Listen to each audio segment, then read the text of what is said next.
Hello, అందరికీ నమస్కారం అండి. నేను మాధవి, సిరిగ నాగేశ్వరరావు గారి రెండో అమ్మాయిని. నేను యుఎస్లో ఉంటాను, బట్ పండగకి వచ్చాను. నావి 2 విన్నపాలు ఉన్నాయి ఈ గ్రామ పెద్దలందరికీ. మన ఊర్లోనే పుట్టి 100 ఏళ్ళు క్రితం జన్మించి పద్మశ్రీ అవార్డు అందుకొని నాదస్వరంలో చాలా చేయవలసిన పనులన్నీ చేసి మన ఊరు నుంచి శ్రీరంగం వెళ్ళి శ్రీరంగంలో సెటిల్ అయ్యి 80స్లోనే అంటే 80ల్లోనే పద్మశ్రీ అవార్డు అందుకున్న శ్రీ షేక్ చిన్నమౌలన్న గారు ఈ గ్రామ వాస్తవ్యులే. వారి మనవాళ్ళు ఇద్దరు కూడా కేంద్ర స్థాయిలో కేంద్ర సాహిత్య అకాడమీ అవార్డులు తీసుకొని అయోధ్యలో రామప్ప గుడిలో కూడా వాళ్ళు నాదస్వరం వాయించడానికి వెళ్ళిన గొప్ప విద్వాంసులు. వాళ్ళు ఈ మధ్య సియాటల్ వచ్చారు, వాళ్ళని కలవటం జరిగింది. అత్తింట్లో ఎంత బాగున్నా పుట్టింటి వాళ్ళు ఇది చేయకపోతే వాళ్ళకి బాధ ఉంటుంది కదా. నాకు తెలిసి వాళ్ళకి ఈ ఊరి నుంచి ఎప్పుడు ఎలాంటి సన్మానం జరగలేదు.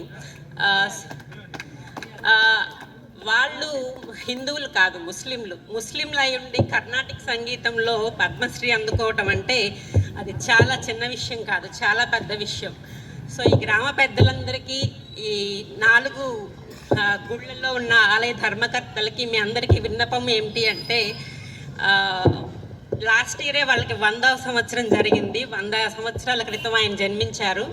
కనీసం ఈ సంవత్సరమైనా ఏప్రిల్ మేలో ఆయన జన్మదినము వెళ్ళిపోయిన దినాలు ఉన్నాయన్నమాట. సో వాళ్ళకి పెద్ద ఎత్తున ఒక మౌలానా గారికి ఒక విగ్రహం పెట్టించి వాళ్ళకి సన్మానం చేస్తే బాగుంటుంది అనేది నా తరఫున, ఈ ఊరు నుంచి యుఎస్లో సెటిల్ అయిన ఎన్ఆర్ఐస్ అందరి తరఫున ఒక పెద్ద విన్నపం.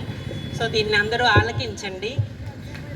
తప్పకుండా ఆలోచించి నెక్స్ట్ ఇయర్లో, నాకు తెలుసు డాక్టర్ గారి బంధువులు కూడా సియాటల్లో వాళ్ళతో టచ్లో ఉంటారు. వాళ్ళ ప్రోగ్రామ్స్ అన్నీ అక్కడ వాళ్ళకు హెల్ప్ చేస్తూ ఉంటారు. సో ఈ మధ్య నేను వాళ్ళని కలవటం జరిగింది. మన కరవది నుంచి అంత సపోర్ట్ లేదమ్మా, ఎవరు పట్టించుకోరు అంటే చాలా మీరందరూ పెద్దలు ఆలోచిస్తారని, వాళ్ళకి సన్మాన కార్యక్రమం 1 సంవత్సరం లోపు ఎలాగోలో పెద్దగా ప్లాన్ చేస్తారని. గుడి ఎదురుగా అక్కడ అంకమ్మ గుడి ఉంది. ఆ అంకమ్మ గుడి దగ్గర చిన్న మౌలానా గారికి ఒక విగ్రహం పెడితే బాగుంటుందనేది నా ఆలోచన. ఆలోచించండి. ఎన్ఆర్ఐస్ తరఫున ఎలాంటి ఫైనాన్షియల్ సపోర్ట్ ఉన్నా నేను చూసుకుంటాను. సో మీరందరూ ఆలోచించండి, ఒక పెద్ద సన్మాన కార్యక్రమం ఏర్పాటు చేద్దాం. రెండవ విన్నపం ఏంటి అంటే, మన పొలాల్లో చాలా ప్లాస్టిక్ చూస్తున్నాను నేను వచ్చినప్పుడల్లా.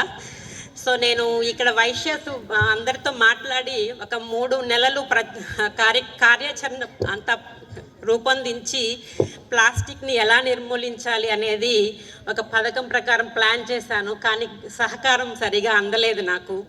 సో పెద్దలందరూ ఒకసారి ఆలోచించి ప్లాస్టిక్ని మన ఊరు నుంచి ఎలా తరిమి కొట్టాలి అనే దానిలో